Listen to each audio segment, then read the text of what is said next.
This is the Arctic, one of the most coldest places on Earth. It's a place where the sun never sets, and with limited resources, how can humans like us even survive?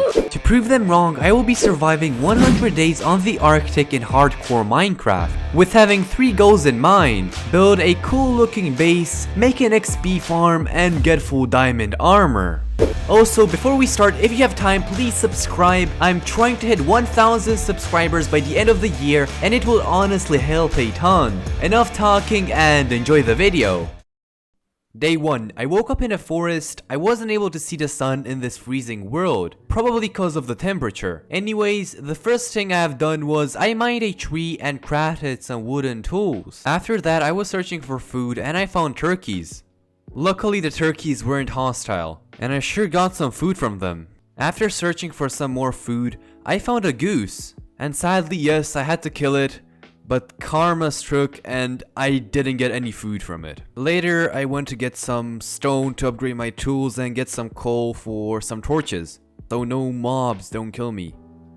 I went all around the place to see if there's any civilization and if there are more animals to kill, and get some food to not die in this really freezing environment on day 1. But luckily I found a chicken and got food from it. Once I killed the chicken, I found a cave. I wanted to get more cobblestone and coal, and I sure did, but a weird mob spawned that I'm not sure that exists on the Arctic, but I tried to kill it and I've done it successfully. When I got that, I tried to adventure around the world and trying to find civilization, or just find houses and villagers, so I'm not lonely in this world. I was searching for so long that even night came up and I had to find shelter somewhere. Luckily, I found a house that looked abandoned, and immediately when I entered, I've seen there were staircases, and I went down and I kind of found a type of dungeon. I immediately went back up cause it was scary as hell. Then I went upstairs and I found a bed and a chest. And in the chest there were some really good stuff, including food and some armor. Then I went to sleep and woke up at day 2. Once I woke up, I went immediately to the dungeon as I had armor now, and I wanted to scout and see what stuff are there down there. If there were any loot or any goodies, such as like iron or even food. So I mined the iron bars and tried to scout and see what stuff do we have there. And of course I ran onto some mobs, but they weren't a big problem for now. And oh yeah, also I found a chest with some fish and a little bit of armor. It was better than nothing though. After looting the chest, I had really close encounters with the mobs, and these mobs were really OP. The zombies had really good armor and weapons. No joke, these 100 days I almost lost my life because of them. But you will have to watch the video till the end to find out how. I also went to find some sheep and make a little farm next to my house. Something of a pen for these animals so I can breed them, and then after have unlimited food so I don't starve to death, of course. I went back to the dungeon and I found a spawner, and next to it was a chest with a shield and other stuff. But the only thing I really needed was a shield now. Believe me, shields are your best friend in this world. The rest of day 4 I went adventuring to find a village or something, cause I really needed to know if there are some living creatures, like actually people, in this world, so I'm not lonely. When I was searching, I found a forest and one grizzly bear. The dumb me tried to hit it and see what will happen, and of course I took a lot of damage. I could have ended my series right here, but I still wanted to kill it, and on the last hit I was able to kill him, but oh boy, he took 5 hearts. At the end of day 4, I went home and have put the rest of the bear that I got, like 5 leather and 2 fish, 2 salmon actually, in the chest. And the other day I had the idea of getting some wood and making walls around my house so I can be safer. It took me 5 days exactly to make the walls and place some torches around it. But anyways, I was really happy and I love the results of the walls. and I can finally not stress anymore with the mobs spawning near me and spawning near my house every time I go to sleep. And the rest of day 10 I've spent making a small farm for different type of food such as like wheat or carrots, and I've been replanting trees the whole day of day 10. On day 11 I went to feed a reindeer that I found inside of my walls, and surprisingly I can ride it. I can ride him!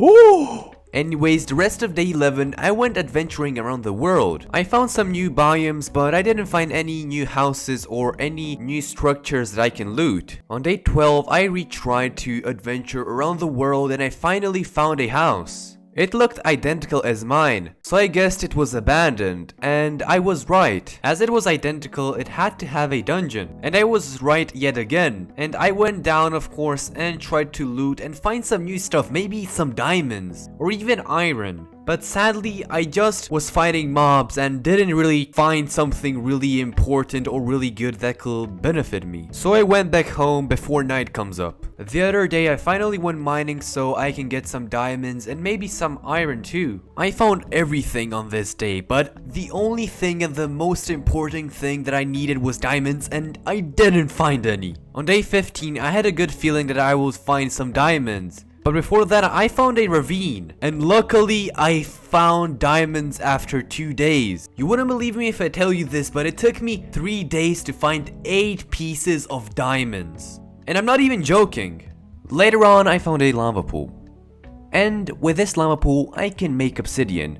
And using this obsidian, I can make an enchantment table that will be really useful in this series. I crafted the enchantment table, but I want to make one special area where I can have it, so I don't have all of the stuff in my house. I went chopping down trees because I had the idea of using wood and some planks to make the type of shack. I started working on it and it didn't look that bad. I was making walls and a roof, and at the end it looked so good, at least for me, because I'm not a good builder, but this is really impressing for myself, of course. Once the shack was done, I placed the enchanting table, and straight after I went enchanting.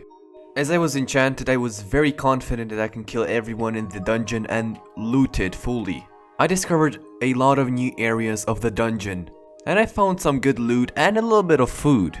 I also found a spawner, and there was a zombie villager. And you remember at the start of the video I said that this dungeon almost costed my life?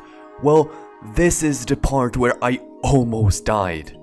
This baby zombie villager almost killed me. It took 4 hearts per hit. It could have ended my series right here. So as I was fed up with the dungeon, I went adventuring around the world, maybe finding a village.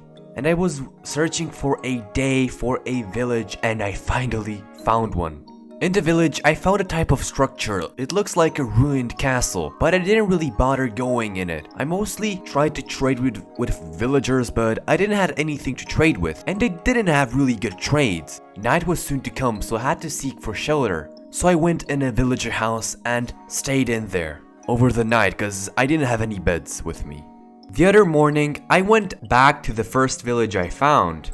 And as I passed it, I wanted to go in the castle. And of course, I went in it, and it had a dungeon like any other. And I didn't really wanted to go that much further into the dungeon, but I found a room with redstone. There was a lever and I flicked it. I didn't have no idea what was this redstone meant for, but once I came up on the surface, I'd seen fireworks just exploding in the sky, and I've seen where was it coming from. It was from a dispenser. So I took the fireworks and the dispensers so I could use something for it later on.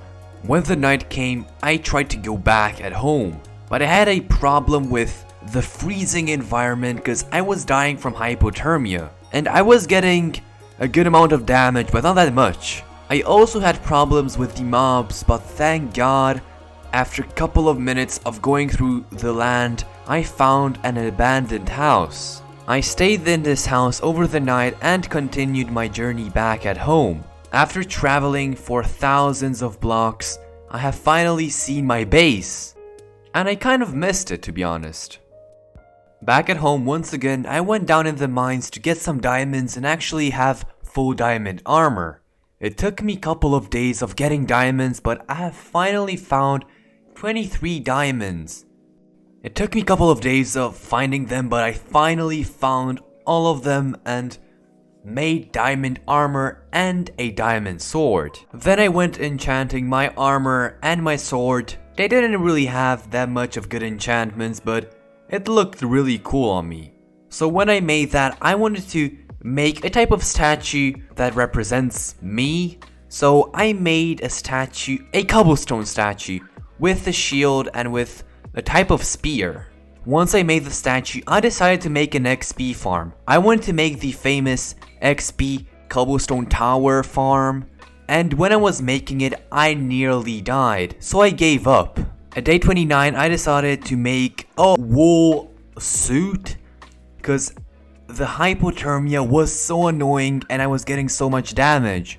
So once I crafted the suit made of wool, I was finally able to walk outside without dying from the freezing cold. Once I crafted it, I gave my final looks around the base and I was really proud. After remembering all of the journeys I had on this world, I was so happy, and this will conclude my series. But Risky, where are the other 71 days? Well, I will stream these last 71 days on my Twitch, so if you want to see how it all ends, you can go on there. With that all being said, see you in the next video.